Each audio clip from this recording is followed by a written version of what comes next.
Hi friends, అందరికీ డెలివరీలు అయితే కంప్లీట్ చేసుకున్నాను ఈరోజు. అన్నీ అయితే అయిపోయినాయి, కానీ ఒక రెండు అయితే రిటర్న్ అనమాట. ఒక కస్టమర్ అయితే మార్నింగ్ అయితే ఫోన్ అయితే లిఫ్ట్ చేయలేదు. ఇక మా గోదాంలో అయితే తీసుకెళ్ళండి, ఏం పర్లేదు, కస్టమర్ ఫోన్ అయితే లిఫ్ట్ చేస్తే ఇచ్చేయండి, ఒకవేళ కస్టమర్ ఏమైనా పని ఉంటే లేపడు కదా ఫోను అని చెప్పారు. ఇక సరే అని చెప్పి మేమైతే వేసుకుని వెళ్ళిపోయాం. ఇక లాస్ట్ కిందాకైతే ఫోన్ చేశాను కస్టమర్కి, సార్ అది మీ వాషింగ్ మిషన్ ఉంది కదండి, డెలివరీ అన్నాను. ఇక కస్టమర్ ఏమో లేం బాబు, ఈరోజు సండే కదా మేము బయటకు వెళ్ళాము, రేపు అయితే డెలివరీ తెమ్మని చెప్పాడు. ఇక సరే అని చెప్పి రిటర్న్ అయితే తీసుకున్నాము.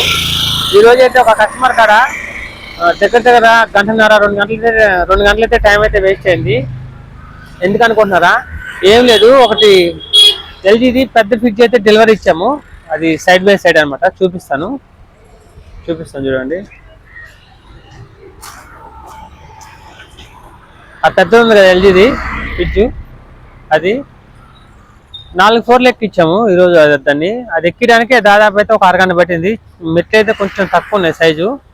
ఇక మీదకి ఎక్కిచ్చాము, ఓపెన్ చేసాము, అంతా చూపించాము కస్టమర్కి చూపించిన తర్వాత కస్టమరు నాకు ఆ ఫ్రిడ్జ్ చిన్న స్క్రాచ్, అది ఇట్లా మన దగ్గరకు పోయి చూస్తే కనపడదు, లేకపోతే అది కనపడదు, కానీ మనం చూడడానికి కూడా కనపడదు, అంత చిన్న స్క్రాచ్ ఉంది.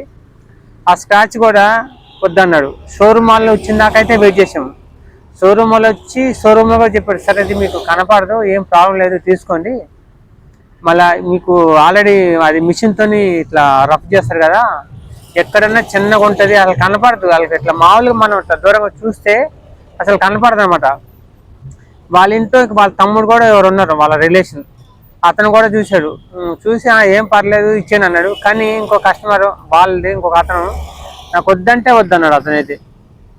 ఇక అందుకని అదైతే రిటర్న్ అయితే తీసుకున్నాము. ఇక మా వాళ్ళైతే అన్నం తిన్నకి పోయారు, చూడండి వస్తున్నారు ఇప్పుడు. ఇక ముగ్గురు వస్తున్నారు చూడండి. ఇక నేనైతే ఏం తినలేదు, ఇక ఉదయమే టిఫిన్ చేసేసాను నేను. ఇవన్నీ ఐటమ్ మొత్తం దింపేసి మేమైతే ఇంటికి వెళ్ళాలి. ఆ కస్టమర్తో అయితే 2 గంటలు టైం వేస్ట్ అయింది. అంటే కస్టమర్ది మనం ఏమనలేము, అతను డబ్బులు పెట్టుకుంటారు కదా, ఇవాళ అట్లా చెప్తే అట్లా షోరూమ్ వాళ్ళు కూడా వచ్చి ఛాన్స్ అయితే కస్టమర్ని రిక్వెస్ట్ చేశారు, చూసుకోండి సార్, దాంట్లో మీకు ఏం ప్రాబ్లం లేదు, బాగానే ఉంది కదా, మీకు డెంట్ అని ఉంటే చూసుకొని చెప్పే, కానీ చిన్న స్క్రాచ్ కూడా ఇట్లా అంటున్నారు అంటే, లేదు నాకు వద్దు, నాకు వేరేది కావాలన్నాడు. ఇక అన్న అన్నీ అట్లా ఉంటే ఒకటి కాదు అని చెప్తే కస్టమర్ అన్నాడు, ఇక సరేలే ఇదైతే నాకు వద్దు, నాకు వేరే పీసే కావాలన్నాడు. ఇక నేను షోరూమ్ అతనికి అయితే చెప్పాను, ప్రమోటర్కి, అన్న రేపు వచ్చినా కానీ ఏదో ఒకటి అయితే పీస్ అయితే ఉంటుంది, మీకైతే చెప్పలేము, మీకు అట్లా చెప్పలేము, స్క్రాచెస్ చిన్నది పెద్దది కనపడదు, అది అయినా వద్దన్నాడు. సరే అని చెప్పాను, మీ ఇష్టం సార్ అని. ఇక షోరూమ్ వాళ్ళు మేము అందరం కలిసి మళ్ళీ చిన్నగా దింపుకొని మళ్ళీ ప్యాక్ చేసుకొని, ఇక టైం అయితే ప్రజెంట్ ఇప్పుడు 6 అవుతుంది అనమాట. ఒక కస్టమర్ గురించి ఇంత టైం వేస్ట్ అయింది. ఇక ఒక కస్టమర్ ఒకటైతే రిటర్న్, ఒకటైతే బైబ్యాక్ ఉంది. ఇక అవన్నీ తీసుకెళ్ళి గోదాంలో అయితే ఇచ్చేసి అయితే ఇంటికి వెళ్ళాలి. ఇక ఆయన నుంచి పోవడానికి అయితే నాకు దాదాపు అయితే ఒక 1 అవర్ టైం అయితే పట్టింది. ఇక గోదాం వెళ్ళి దింపేసి అయితే వెళ్తాం. ఫ్రెండ్స్, ఈరోజు అయితే అన్ని డెలివరీలు అయితే మంచిగా అయిపోయినాయి. ఏదో ఒక కస్టమర్, ఇక మనం కస్టమర్ కూడా ఏమనలేము, ఇక ఎవరో ఒకరు ఇట్లా ఇబ్బంది పెడతారు కదా, ఇబ్బంది అంటే ఇబ్బంది కాదు, కానీ 4 ఫ్లోర్లు ఎక్కించి దింపడం చాలా రిస్క్. అది దాదాపు ఒక 120 కేజీలు ఉంటుంది ఫ్రిడ్జ్, అది చాలా టైం వేస్ట్ అయింది. కస్టమర్ వాళ్ళ తమ్ముడు రాత్రి కూడా అన్నాడు, తీసుకుందామన్నా బాగానే ఉంది, ఏం కాదంటే అతను అసలు వినలేదన్నమాట. సరే అని చెప్పేసి అయితే తీసుకొని వెళ్తున్నాము. ఫ్రెండ్స్, ఈరోజు అయితే ఒక కస్టమర్తో ఇలా జరిగింది. ఇక చూద్దాము రేపు ఏమైద్దో. రేపైతే సోమవారం కదా, బిల్స్ అయితే చాలా ఉంటాయి నాకు తెలిసి. సండే చాలా మంది అయితే బుక్ చేస్తారు. ఇక డెలివరీలు రేపు ఎన్ని ఉంటాయో, రేపు మా డెలివరీల పరిస్థితి ఏందో చూడాలి.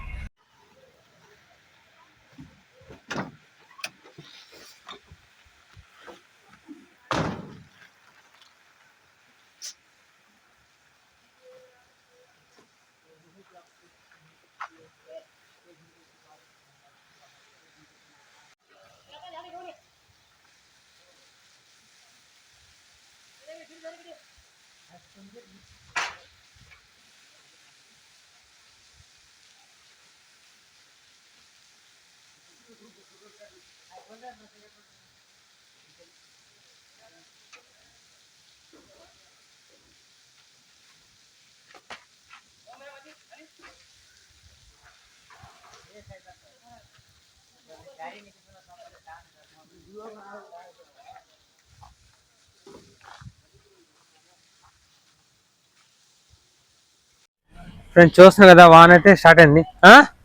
ఏంగే ఒక హ్యాపీ కట్టయితే కట్టుకున్నాము, కవర్ వేసాము. ఇక కింద అంటే మాడైతే కడుతున్నాడు చూడండి.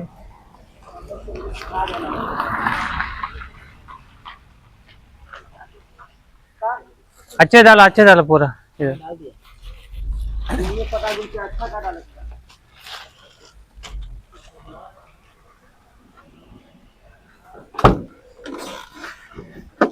ఫ్రెండ్స్. ఇప్పుడైతే పట్టైతే కట్టేసాం.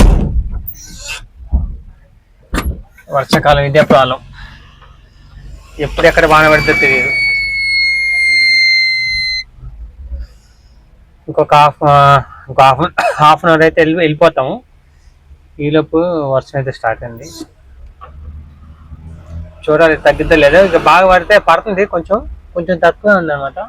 ఎక్కువ పడితే ఎక్కడన్నా చెట్టు చూసుకొని లేకపోతే పెట్రోల్ కన్నా ఎక్కడైనా చూసుకొని ఆపుకుంటాం. ఇక మొత్తం తగ్గినాక వెళ్ళాలి, ఎందుకంటే ఐటెం మళ్ళీ తడిసిపోతే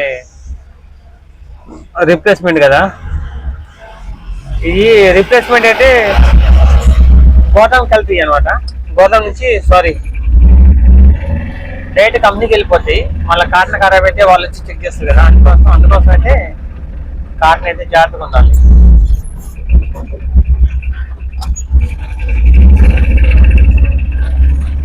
సండే రోజు సాయంత్రం 6:30 అయిపోయింది టైం ప్రజెంట్.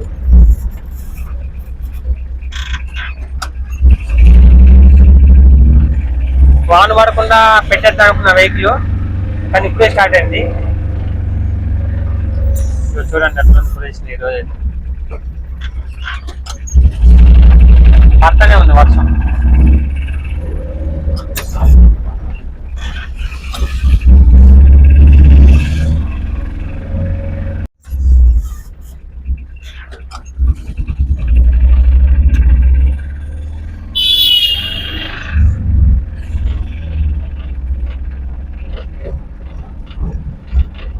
ఇట్లా చూస్తే వాన పట్టలేదు అనిపిస్తుంది, ఎట్లా చూస్తే వాన వస్తుంది చూడండి అర్థంకి. రోడ్డు కూడా బాగాలేదు అస్సలు.